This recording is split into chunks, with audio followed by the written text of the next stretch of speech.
கூப்பிட்ட குரலுக்கு ஓடி வருகிற ஒரே தெய்வம் செந்தமிழ் கடவுள் முருகன். சிவபெருமான் வேற, முருகன் வேற கிடையாது. 5 முகம் தோன்றில் 6 முகம் தோன்றும், வெஞ்சமரில் அஞ்சலன வேல் தோன்றும், நெஞ்சில் ஒரு காலனைக்கின் இருகாலும் தோன்றும். அதனாலதான் சிவபெருமான் முருகப்பெருமான் இல்லாம சுவாமி வரவே மாட்டார். சோமாஸ்கந்த மூர்த்தியுடைய வடிவமே பக்கத்துல முருகர் இருப்பார். சோ உமா ஸ்கந்தன் பேரு.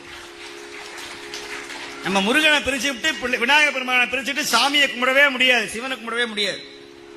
நீங்க எந்த சிவாலயம் போனாலும் சரி, சுவாமிக்கு நேர் பின்னாடி யார் இருப்பானா முருகர் தான் இருப்பார். தன் குழந்தையை பார்த்து கொண்டே இருக்கிற ஒரே தெய்வம் அவன் மட்டும்தான் ஆம்பளை. நம்மளா பொம்பளைங்க, நம்மளா பெண்கள் வயிற்றுல பிறந்தவங்க. அவன் மட்டும்தான் ஆம்பளை நெற்றியில இருந்து பிறந்தவன். யாரும் பெண் வயிற்றுல இருந்து பிறக்காத ஒரே தெய்வம். நம்மெல்லாம் பெண்ணுடைய கர்ப்பப்பையில இருந்து பிறந்தோம். ஆனா சுவாமி அவன் எங்கேயும் பிறப்பு இறப்பு இல்லாதவன். அவனுடைய பிள்ளையாகிய சுப்பிரமணியனும் பிறப்பு இறப்பு இல்லாதவன்.